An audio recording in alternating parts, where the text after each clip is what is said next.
Hello everybody, and welcome to yet another video on the Warlock specific guide to each encounter in Blackrock Foundry on normal and heroic difficulty. As always, this is Draven Rennick from the US Argera server, bringing you some recommendations for Kromog. Today's spec will be Demonology. This guide aims to cover the talents, both offensive and defensive, glyphs, both offensive and defensive, useful add-ons, Warlock specific tips as they relate to the mechanics, the opener, general DPS knowledge, the final 25% of the fight, and Warlock specific tips to boost your DPS. If you'd like to skip to any particular portion of the fight, feel free to click on any of the annotations you see on the screen right now. With that said, let's get started. Take a look at our talent setup. As far as offensive talents go, there's really only one premier choice on this fight, Cataclysm and Grimoire Synergy. With the frequency with which you'll be able to cleave multiple targets, aka the grasping hands, with your Cataclysm and Chaos Wave, this setup is simply the best. However, if your group has too much damage on the hands and people are being freed too quickly, you can also choose Demonic Servitude with Grimoire of Service for more single target DPS. Let's take a look at the defensive talents. As far as defensive talents go, you can effectively argue in favor of either taking the on-use defensives, being Sacrificial Pact and Unending Resolve, unglyphed, or taking the collective passive 30% damage reduction. The pros to the on-use defensives is that it gives you some control in case you accidentally get hit by something you shouldn't have, such as the Rune of Crushing Earth or Reverberation. However, I'd advocate taking the passive 30% damage reduction since there's such a consistent flow of damage going out on this fight, and the fact that all the environmental threats are easily avoidable.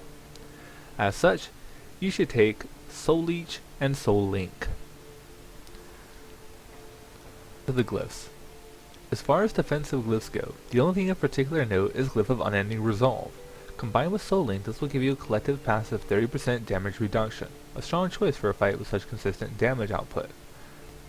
Now as far as offensive glyphs go, you should certainly note the Glyph of Dark Soul. This glyph is going to reduce the duration of Dark Soul from 20 seconds to 10 seconds, but in turn, reduce the cooldown from 2 minutes to 1 minute.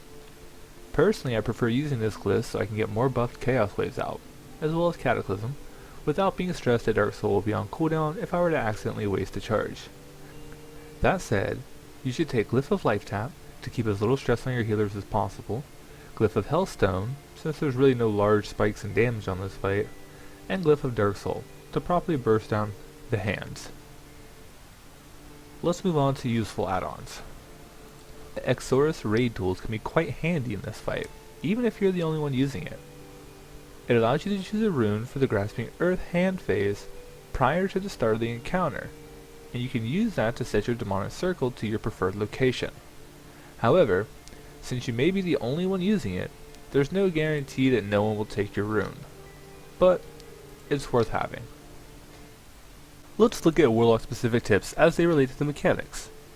Demonic Portal and Demonic Leap are definitely your friends here, as well as Burning Rush. The added mobility that Demonology brings makes this fight significantly more user-friendly. You should set your Demonic Portal to the position where the hand you plan to take during the grasping phase spawns. You can use the previously mentioned add-on, Exorus Raid Tools, to help you pinpoint where exactly this location is. Additionally, use your Demonic Leap and Burning Rush to dodge Rippling Smash, Reverberations, and quickly move out of the Rune of Crushing Earth. Let's move on to the opener. Since you're using Cataclysm, you'll want to make sure you do the following. Begin by pre-potting and properly pre-casting Soulfire on the boss. Just ensure that your cast goes off and is in the air before the tanks pull. Follow that up with a Shadow Bolt. Since you're not in combat, you want to avoid using any instant casts such as your Dons.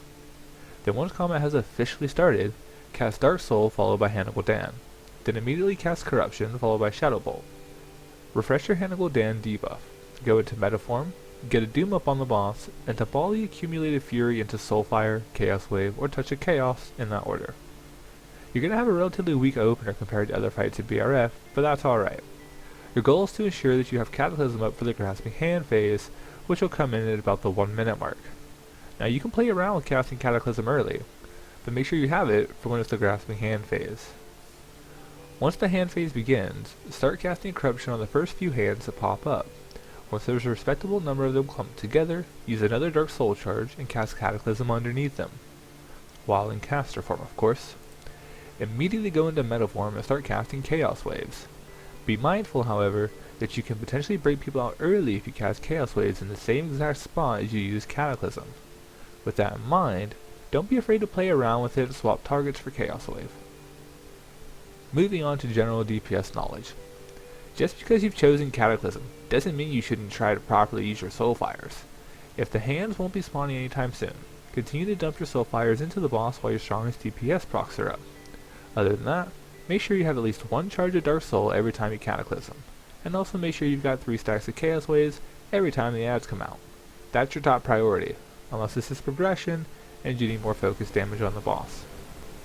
A side note is to not bother casting Immolation Aura unless you're drowning in Fury. The damage it does is fairly negligible, and the Fury is better spent elsewhere. The final 25% of the fight is rather straightforward. You want to make sure you save your Doomguard for this point. Continue to spam Soulfire into the boss while saving your Cataclysm for other potential Grasping Hand phases. If you can tell there won't be another Grasping Hand phase, then drop all your cooldowns, second potion included, into your Soulfire burn, preferably while you have your DPS procs up. Lastly, let's take a look at Warlock specific tips to boost your DPS. There's not really a whole lot you can do on Kromog to pad the meters and boost your DPS. However, the most vital thing is to maximize your target's hit by both Cataclysm and Chaos Wave, especially when they're buffed by Dark Soul or Trinket procs. And again, make sure every Cataclysm you do is in caster form. The only time you should forego the opportunity to put extra corruptions on the adds is if your group bursts the adds down so fast that by casting in caster form, then swapping to meta form, you're unable to get through all 3 Chaos Waves out. If that's the case, cast Cataclysm while already in meta, and follow it up by quickly blowing all 3 charges of Chaos Wave. Well, that concludes this guide to normal and heroic Kromog. Thanks for watching. If there's a particular fight in B or F that you'd like to see next, let me know by leaving a comment below. I'll see you all in the next video.